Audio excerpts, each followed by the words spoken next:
Fakta kuwi ngono kuwi. Golek duit sing akeh ya. Mulai saiki ora usah mikir sing reno-reno. Aku ra ndek kanca, aku diadui cah kae, aku diadui cah iku. Ngono ki wis ora perlu kuwi. Sepenting ngene lho, money money money, duit duit duit.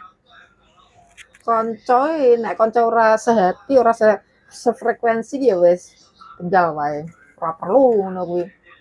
Sing penting ki awake dhewe nyaman, urip ning donya ki nyaman ngono lho.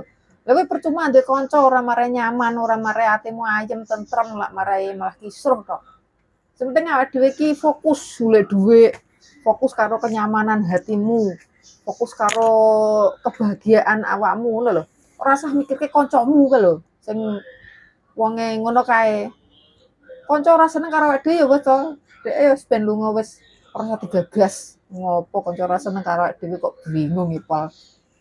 Ora ndek kanca ngger duwite akeh ra wong-wong padha nyedak dadi kancane ngaku-ngaku kanca, ngaku-ngaku dulur.